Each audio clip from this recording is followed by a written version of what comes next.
자, 우리가 예수 그리스도를 믿고 거듭남으로 시작되는 새로운 삶을 우리는 뭐라고 부릅니까? 네, 믿음의 삶, 신앙생활이라고 부릅니다. 신앙생활을 하는 사람들, 저희들이죠. 신앙생활을 하는 사람들을 사복음서의 관점으로 보았을 때 크게 두 부류로 나누는 것을 자주 목격을 합니다. 그 두 부류 중에 첫 번째는요, 예수님을 자신의 구세주로, 구원자로 믿는 이들입니다. 예수 그리스도께서 구원자 되시고 구세주가 되신다는 것을 믿으십니까? 아멘이죠? 예, 주님께서 우리를 구원하실 뿐만 아니라 세상을 구원하시는 분이신 것을 우리는 믿습니다. 그런데 두 번째로는 그 예수님께서 구원자, 구세주이신 것을 믿을 뿐만 아니라 예수님을 주님, 주인으로 섬기는 자들이 또한 있다라고 하는 것입니다. 제가 이 두 부류로 믿는 이들을 크게 나눴는데 왜 그렇게 나눴는지 말씀을 좀 드리겠습니다. 사복음서에 보면은 예수님을 따라다니는 자들이 항상 있었습니다. 우리가 잘 알고 있는 베드로, 요한, 야고보를 비롯해서 12명 혹은 70명 더 많은 제자들이 예수님과 함께 예수님이 가시는 곳마다 항상 따라다녔습니다. 뿐만 아니라 그 제자들 이외에 무리라고 지칭되어 있는 사람들이 또 있다라고 하는 것을 사복음서에는 자주 등장합니다.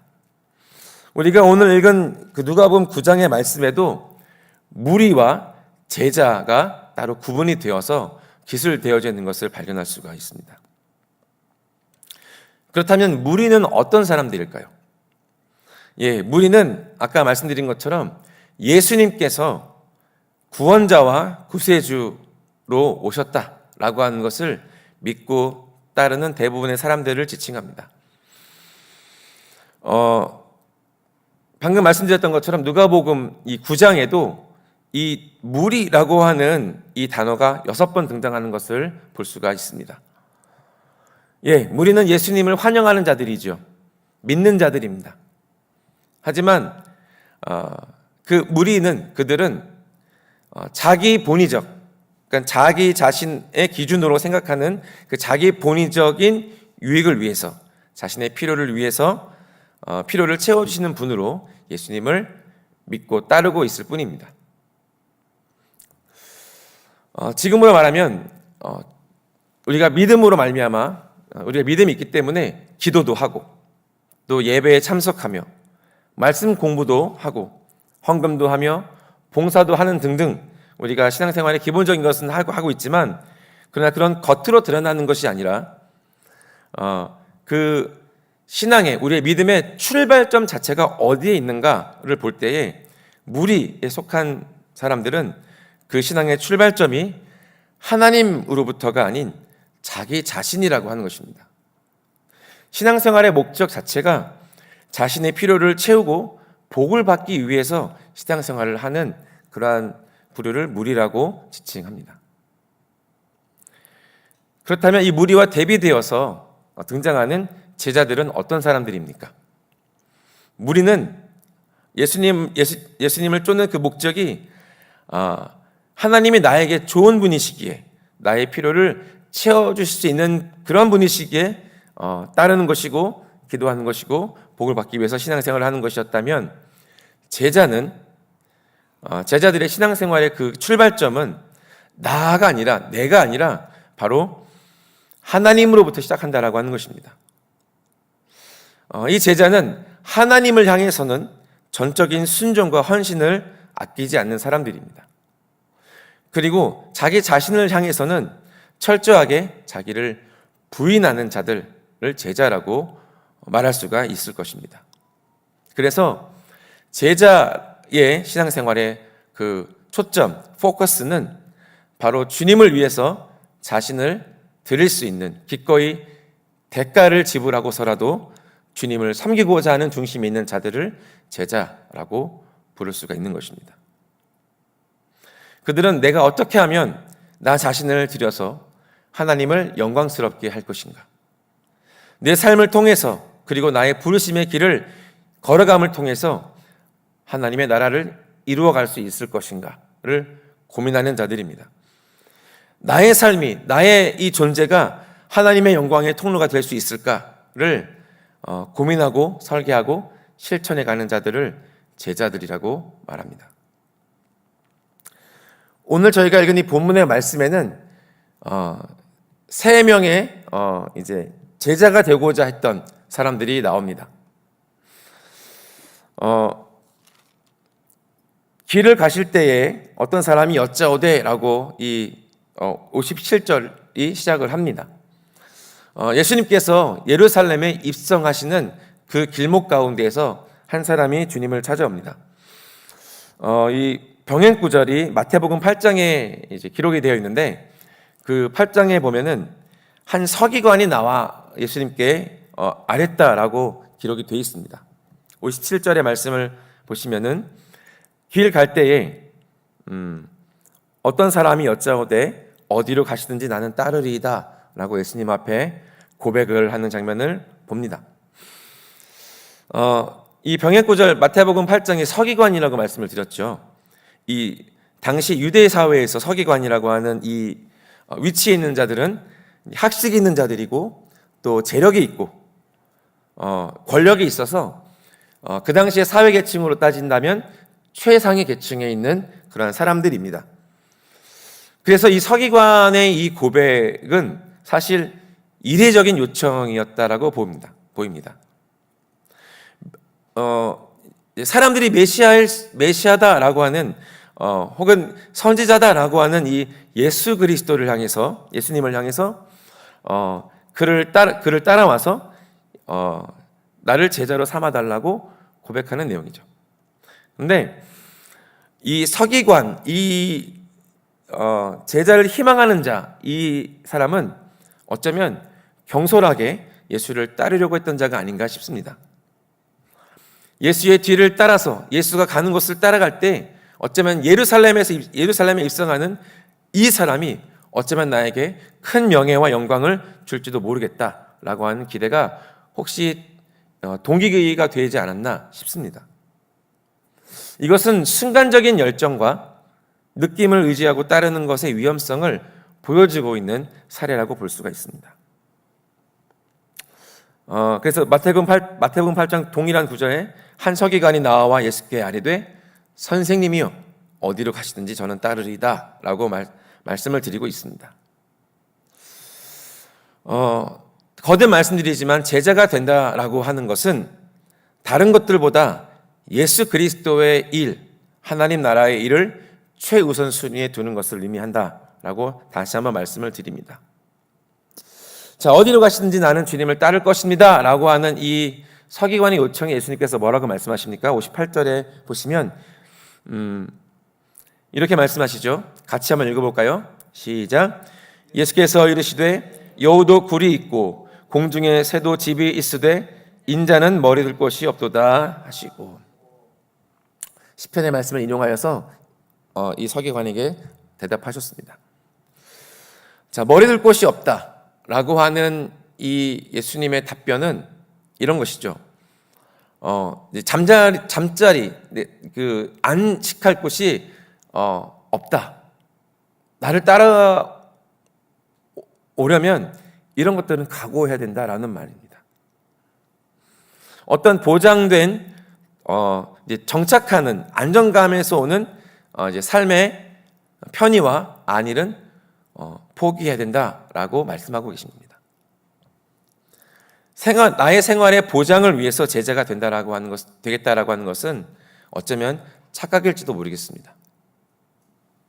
심지어 좀 이제 극단적으로 표현할 수 있겠지만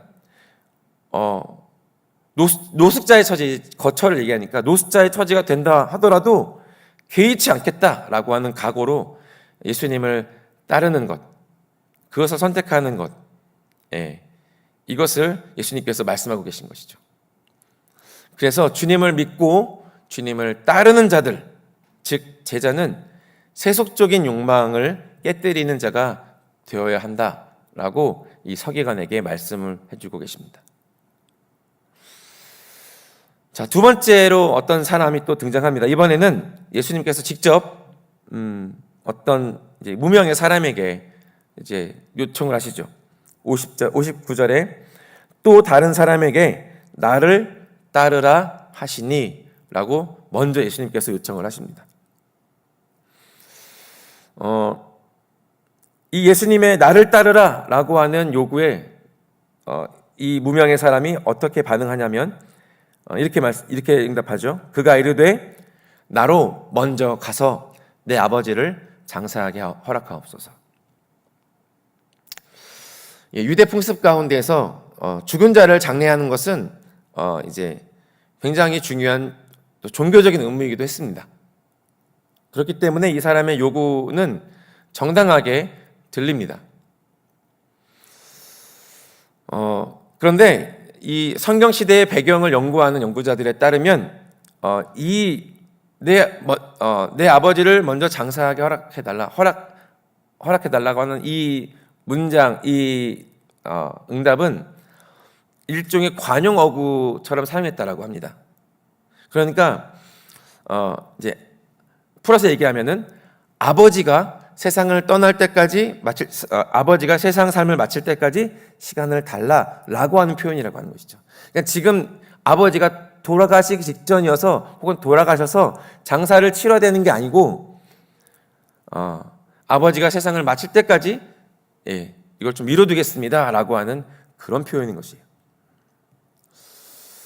예수님께서 먼저 나를 따르라라고 말씀하셨는데 이 사람은 그것을 우선순위로 두는 것이 아니라 후순위로 두었습니다. 자, 이 말씀을 통해서 우리에게 말씀해 주시는 것은 예수 그리스도를 따르기로 작정하였을 때는 우리 가운데 확고한 결단이 필요하다라고 하는 것을 표현하고 계신 것이죠. 예수님의 제자가 된다라고 하는 것은 무엇보다 다시 한번 말씀드리지만 예수 그리스도의 일을 우선적으로 여기는 것이고 그 일을 위해서 전심전력으로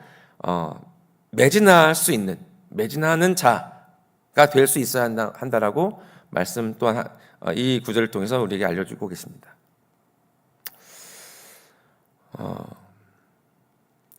그리고 그 다음 60절을 보면 아마도 예수님께서 그것에 대해서 응답하고 계시죠. 이르시되 죽은 자들로 자기의 죽은 자들을 장사하게 하고 너는 가서 하나님의 나라를 전파하라 하시고 이 죽은 자들로 자기의 죽은 자들을 장사하게 하라. 이것은 어떤 의미냐면요. 영적으로 죽은 자들로 하여금 육체적으로 죽은 자들을 장사 지내게 하라는 의미입니다. 물론 하나님의 말씀은 우리에게 가정에 충실할 것을 말씀하고 계십니다. 이건 당연한 것입니다. 부모를 섬기고 부모를 섬기는 것은 당연한 것입니다. 그 가정에 충실할 것과 선행을 명하는 것은 성경의 가르침이기도 합니다. 그러나 그러한 것들로 말미암아서 하나님 나라의 일을 게을리하기 위한 변명이 된다면 그것은 주님께서 이제 경고하고 계신 내용이죠. 우선순위가 무엇인지를 다시 한번 우리에게 말씀하고 계십니다. 세 번째는 61절 이하에 나오는 또 다른 사람은 이렇게 응답합니다. 또 다른 사람이 이르되 주여 내가 주를 따르겠나이다마는 나로 먼저 내 가족을 작별하게 허락하소서. 앞서서 주님께 응답했던 그 응답과 조금 비슷합니다. 이 작별하게 하소서, 작별하게라고 하는 이 말은 자기 자신을 위해서 작별하겠다라고 하는 뜻을 이제 함축해 놓고 있습니다. 단순히 부모 형제와 작별한 뒤에 예수님을 따르겠다, 쫓겠다라고 하는 것이 아니라 이 문제를 가족과 논의한 후에 결정하겠다라는 뜻을 내포하고 있는 것입니다. 결국 예수님을 따르고자 하는 그 열망, 그 헌신이 마음속에 내재되어 있는데 그것 이상으로 세상의 일에도 그의 마음이 쏠려 있는 것을 보여주는 그러한 응답인 것이죠. 그래서 예수님께서 이렇게 말씀하셨습니다. 예수께서 이르시되 손에 쟁기를 잡고 뒤를 돌아보는 자는 하나님의 나라에 합당하지 아니하니라 하시니라. 이 세 명의 사례를 통해서 주님께서 말씀하시는 이 내용들, 이 응답하심은 어떤 면에서는 굉장히 우리가 소화하기가 쉽지는 않습니다. 때로는 굉장히 엄중해 보이기도 하고, 때로는 이 주님의 응답이 이제 냉정해 보이기도 합니다. 그러나 앞서서 무리와 제자에 대해서 말씀드렸던 것처럼 신앙생활에, 우리의 믿음 생활에 출발점이 어디에 있는가를 보여주는 굉장히 중요한 구절들이라고 저는 봅니다. 예수께서 이르시되 손에 쟁기를 잡고 뒤를 돌아보는 자는 하나님의 나라에 합당하지 아니하니라.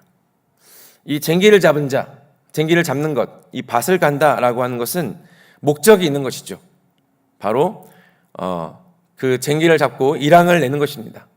그 일항을 아주 똑바르게 고든 일항을 내는 것입니다. 이것이 쟁기를 잡은 이유입니다.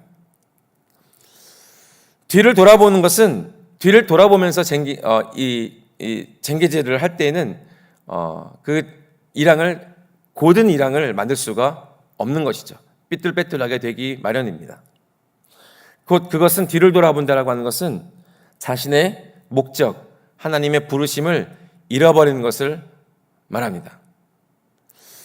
예수님을 따르고 예수님을 쫓는 자, 제자가 되겠다라고 한 자가 이제 주님의 부르심을 받았는데 가족을 만나면 이로 인해서 당연히 미련이 생길 수 있는 여지가 있고, 또 그렇게 되면은 그 부르심에 대해서 마음의 혼란과 또 그것에 대한 우선순위를 점차 잊어버릴 수도 있는 그런 상황에 오게 되는 것이죠.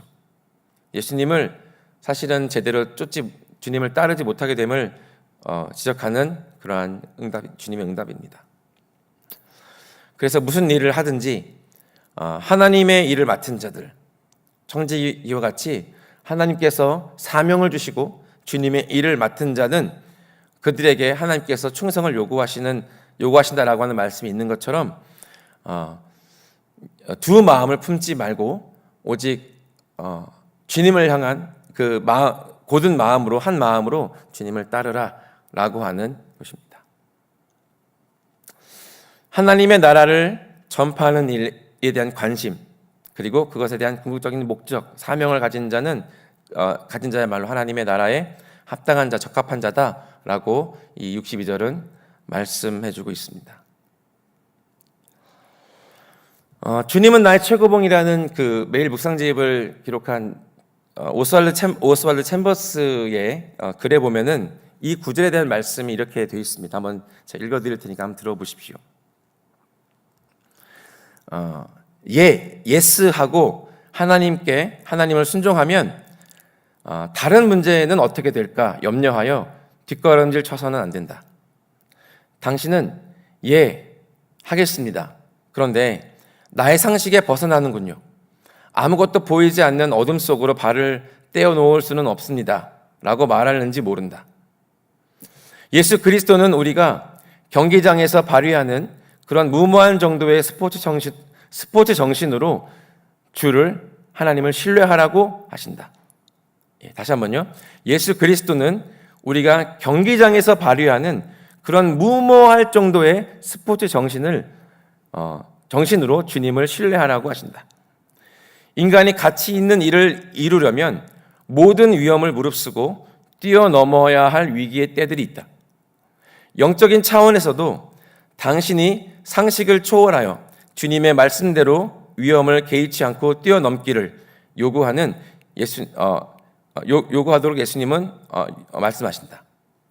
그렇게 하는 순간 무모한 듯한 위기의 다름질을 요구한 주님의 말씀이 실은 의심 없이 받아들이는 상식처럼 단단히 믿을 만한 것임을 알게 될 것이다. 상식이라고 하는 가름자로 보면 예수님의 말씀은 어불성설이다. 그러나 믿음의 척도로 보면 예수님의 말씀이 하나님의 말씀이라는 엄청난 사실에 우리는 머리를 숙이게 될 것이다. 전적으로 하나님을 신뢰하라. 하나님이 당신을 모험의 문턱으로 인도하시거든 주저 말고 받아들이라. 네.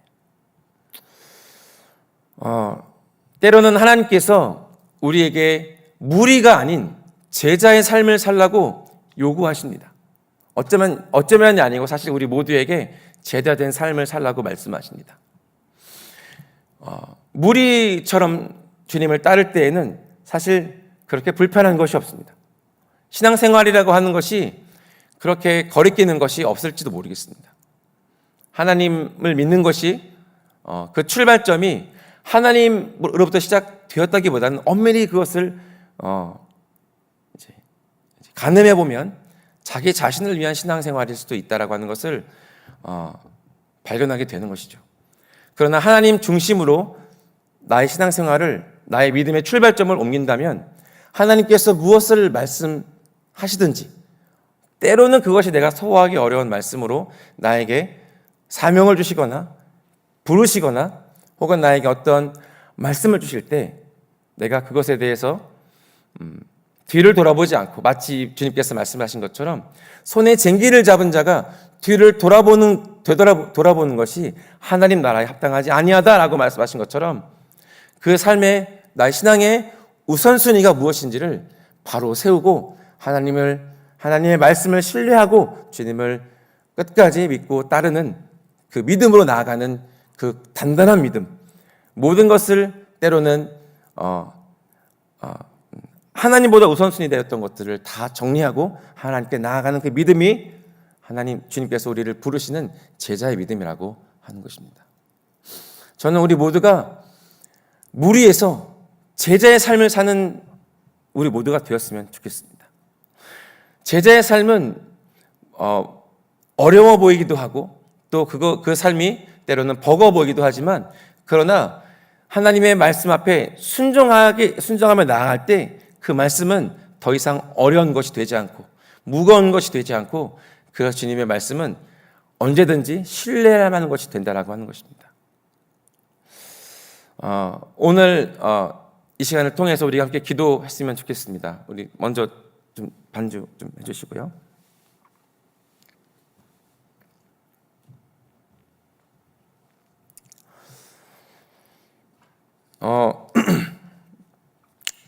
이 세 명의 사람들이 오늘 본 말씀 가운데 등장했습니다. 한 명은 주님을 따르겠습니다라고 하는 주님 앞에 고백을 드렸지만 그것은 경솔하게 예수님을 따르려고 했던 그러한 모습이었습니다. 우리가 집을 지을 때, 망대를 지을 때 그 비용이 얼마가 들 것인지 비용을 계산하고 그 망대를 지으라라고 말씀하신 것처럼 우리가 제자가 된다라고 하는 것은 참된 믿음을 소유하고 하나님을 따라간다, 예수 그리스도를 닮아간다라고 하는 것은 당연히 대가 지불이 있는 것입니다. 주님을 닮아가려고 할 때 내가 아무것도 하지 않고 주님을 닮을 수 있다라고 하는 것은 엄밀히 말하면 그것은 진리가 아닙니다. 주님 앞에 나의 믿음을 세워가고 주님께서 내게 주신 그 은혜와 그 은총에 반응하여서 나의 믿음 생활을 하나님의 뜻을 쫓아서 하나님의 뜻을 이루기 위해서 나의 삶을 드리는 자들에게는 당연히 대가 지불이 있는 것입니다. 그것이 때로는 나의 어떤 삶의 일부를 온전하게 주님 앞에 떼어드리는 것일 수도 있고 나의 소중한 재정을 주님 앞에 드리는 것일 수도 있지요. 그것이 어떤 것이든지 하나님께서는 우리의 믿음을 받으시고 우리가 기꺼이 주님을 위해서, 주님을 기뻐하고 주님을 사랑하고 주님을 따르고자 하는 그 믿음의 중심이 있는 자들의 그 대가 지불을 주님께서는 사용하시고 그것을 통해서 하나님의 나라를 이루어 가십니다. 하나님의 나라는 자동적으로 이루어지는 것이 아니라 이 제자된 삶을 살아가기로 하는 이 제자들의 대가 지불을 통해서 하나님의 나라가 이루어져 가는 것입니다. 그것은 우리 공동체도 마찬가지이고 우리의 믿음의 가정을 세워가는 우리의 가정도 마찬가지입니다. 누군가의 대가 지불이 있기 때문에 그 가정이, 그 공동체가 그리고 나라가 세워져 가는 것입니다. 이것이 주님께서 우리에게 요구하시는 바이고 주님을 닮아가는 자들, 예수 그리스도로 살아가는 자들에게 하나님께서 요구하시는 바인 것을 오늘 시간 믿음으로 선포합니다.